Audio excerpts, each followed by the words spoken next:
तो भाई ऐसे बहुत सारे मुद्दे थे जिनके ऊपर आवाज उठाई गई थी। एक्चुअल में वो स्टूडेंट के मुद्दे थे, स्टूडेंट की भलाई के मुद्दे थे, है ना।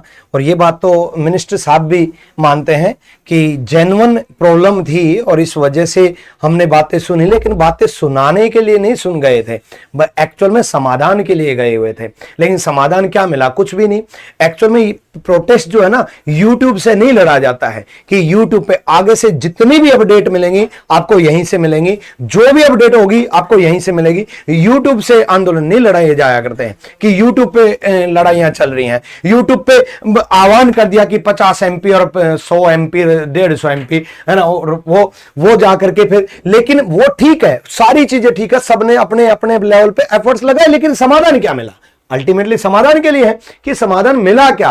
भाई मैंने लाठियां खाई, आपने मेरी वीडियो हर जगह देखी होगी, हर जगह आपने देखी होगी किस तरीके से मेरे को डिटेन किया गया था।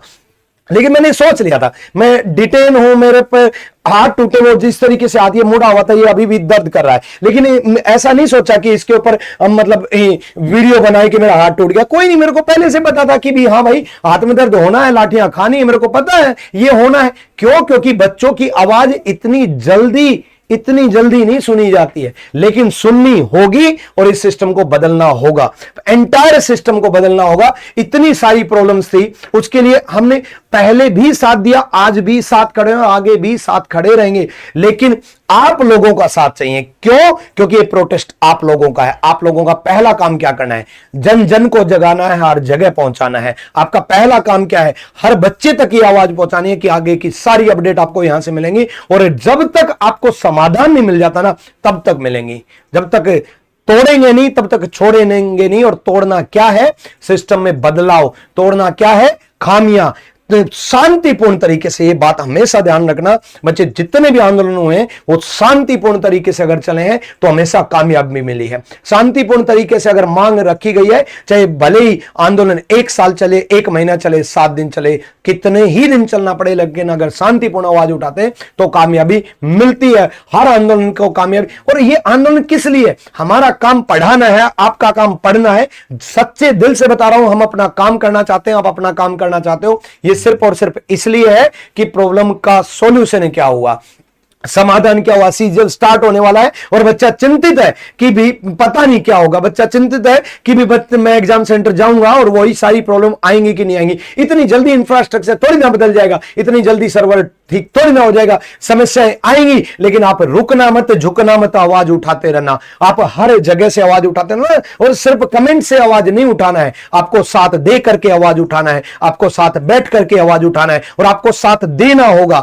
आपको साथ मरते दम तक देना होगा कि हां सिस्टम में बदलाव करके रहेंगे। बस आपको ये बात, पहला काम तो यही कि जन जन तक ये बात पहुंचा दो, हर बच्चे तक ये बात पहुंचा दो कि हम आप लोगों के साथ हैं। क्योंकि एक्चुअल मुद्दा ही बच्चों का था। भाई मैंने जीवन में आज तक इस मार्कर की कसम खा रहा हूं कि आज तक जीवन में ईमानदारी से अगर काम किया है तो बच्चों के लिए किया है, बच्चों की आवाज के लिए किया है। चाहे 2013 का प्रोटेस्ट हो, चाहे 2017 का प्रोटेस्ट हो, तब भी खामियां थी, प्रोटेस्ट किया ना। सरकार से मतलब अगर 2013 में सरकार दूसरी थी तब भी किया, 2017 में सरकार दूसरी बनी तब भी किया, और आज भी किया। एक्चुअल में सिस्टम से प्रॉब्लम है और हम तो चाह रहे हैं, हम तो सरकार से भी विनती कर रहे हैं, भाई आप भी इसमें संज्ञान लो ना, सुधार करो ना। जब पता है बच्चों की प्रॉब्लम है और पता है जेन्युइन मुद्दे हैं और पता है ये सुधार होने चाहिए, तो फिर करो ना। अब आश्वासन दे देते हैं। 3 महीने पहले जो एसएससी के बाहर प्रोटेस्ट हुआ था और इन्हीं चेयरमैन साहब से मिले थे, तब पूरा आश्वासन दे दिया गया था और ये बता दिया गया था कि विश्वास करो कि अब की बार सुधार होगा, विश्वास करो कि सारे बदलाव होंगे, विश्वास करो कि आगे से कोई समस्या नहीं होगी, विश्वास करो कि गलत क्वेश्चन नहीं आएगा, विश्वास करो कि नॉर्मलाइजेशन की चीजें नहीं बदलेंगी, विश्वास करो कि आपके सारे मुद्दे सोल्व किए जाएंगे। हमने विश्वास किया, हम शांति से बैठ गए, दोबारा से पढ़ाने लगे, आप पढ़ने लगे, लेकिन विश्वास घात हो गया हमारे साथ फेज 13 में। और फेज 13 से भी बड़ा एग्जाम अभी CGL, CHSL, CPO, कितने सारे एग्जाम है। रिजल्ट देना इनकी जिम्मेदारी बनती है, चाहे 1 महीने में दे, चाहे 1 हफ्ते में दे। ये कोई जीत नहीं है कि CPO का रिजल्ट मिल गया। रिजल्ट देना इनकी जिम्मेदारी है। रोक तो नहीं ना सकते हैं रिजल्ट को कि घर बैठा करके रख लेंगे कि नहीं देते। ये कोई जीत नहीं है, जीत है जो समस्याएं थी वो समस्याओं का समाधान चाहिए। और ना केवल एसएससी से लड़ाई शुरू हुई थी, एंटायर सिस्टम की लड़ाई शुरू हुई थी, एग्जामिनेशन सिस्टम की, चाहे वो एसएससी की हो, चाहे वो रेलवे की हो, चाहे वो किसी भी की भी हो, एग्जाम सिस्टम में सुधार की लड़ाई हुई थी, है ना। इसमें कहां है वो, ठीक है। तो सिर्फ और सिर्फ एसएससी का मुद्दा नहीं है, रेलवे वाले बच्चों मैं आपको बता दूं, सिर्फ और सिर्फ एसएससी का मुद्दा नहीं है, रेलवे का भी मुद्दा उतना ही इंपॉर्टेंट है। मैं आपको दिखाऊं, हमने ड्राफ्ट तैयार किया और रेलवे के रिगार्डिंग हमने आवाज उठाई और अभी भी आवाज उठा रहे हैं कि जब तक रेलवे में भी सुधार नहीं करेंगे ये नहीं चलेगा कि भाई ये अगली मीटिंग में सुधार होगा। इस मीटिंग में कौन सा सुधार हो गया तो आवाज उठाएंगे, नहीं जा रहा है, ठीक है। तो रेलवे की भी प्रॉपर आवाज उठाई जाएगी, रेलवे वाले सारे बच्चों और एसएससी वाले सारे बच्चों। या क्यों एसएससी, क्यों रेलवे, अरे सरकारी नौकरी की तैयारी करने वाला हर बच्चा, चाहे वो टीचिंग एग्जाम का बच्चा हो, इतने सालों से वैकेंसी नहीं आई है टीचिंग एग्जाम की, तो वो भी मुद्दा बनता है। लेकिन हम तो वैकेंसी की बाद में बात करेंगे, हम तो जो वैकेंसी आई है उनको ही तो सही तरीके से कराने की बात कर रहे हैं, फिर सिलेक्शन की तो बात कर रहे हैं। अरे ईमानदारी से अगर किसी बच्चे, मेहनती बच्चे का सिलेक्शन हो गया तो उससे सिस्टम ही तो सुधरेगा। ईमानदारी से अगर बच्चे का सिलेक्शन हुआ, और ईमानदारी से जो पेपर लीक से भी बड़ी बात तो यह है पेपर सही से कंडक्ट कराना, और उसमें फेल हो चुके तो अब सुधार हो। और सीजीएल में जो गड़बड़ियां होंगी, जो आशंका है जिससे बच्चा चिंतित है, हम भी चिंतित है, ठीक है।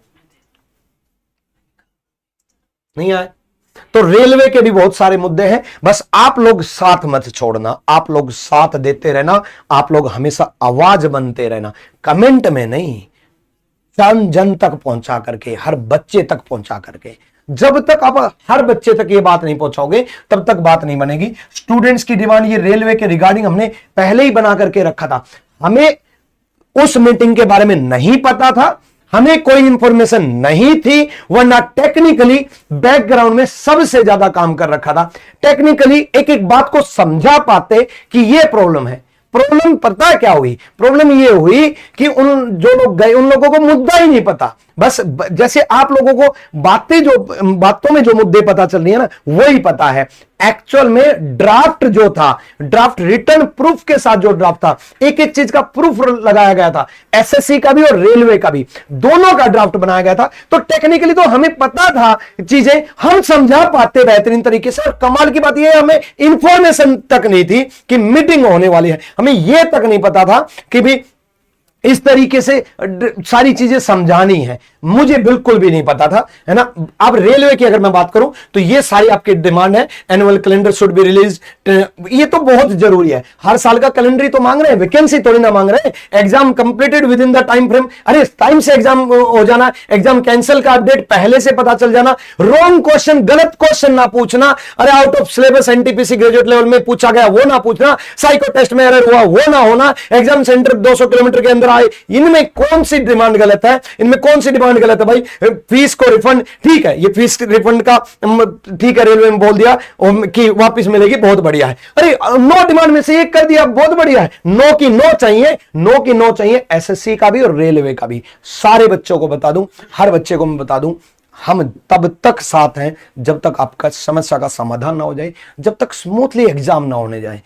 एक ईमानदारी से हमें सिर्फ और सिर्फ पढ़ाना है, आपको सिर्फ और सिर्फ पढ़ना है। और जब पढ़ाने पे आएंगे, जब आंदोलन खड़ा करने पे आए तो भी दिल से, और जब पढ़ाने पे आते हैं तो भी दिल से। आप लोगों को पता है कि हम दिल से, जी जान से, बढ़िया तरीके से पढ़ाना जानते हैं, और दिल से, जी जान से, बढ़िया तरीके से आपकी आवाज भी उठाना जानते हैं। आपको पता है कि जितने दिल से हम पढ़ाना जानते हैं, उतने दिल से, उससे डबल दिल से आपके लिए आवाज उठाएंगे। और सारे शिक्षक समुदाय को धन्यवाद देना चाहूंगा, पटना के सभी शिक्षकों को धन्यवाद देना चाहूंगा, जयपुर के सभी टीचर्स को, बहुत ही एक्सपीरियंस टीचर को, जितने भी टीचर जुड़े हैं उन सब का दिल से धन्यवाद भाई। आपने आवाज उठाई और हम फिर से आवाज उठाएंगे। आरडब्ल्यू टीम का भी धन्यवाद देना चाहूंगा। सारे टीचर्स एक्टिव रहो भाई। स्टूडेंट का मुद्दा है तो टीचर्स का भी है, सारे टीचर्स साथ हैं, सारे टीचर्स साथ रहेंगे। और यूं ही साथ बनाए रखना भाई, आप होपलेस मत होना, आप उम्मीद मत छोड़ना, यूं ही साथ बनाए रखना बस, है ना।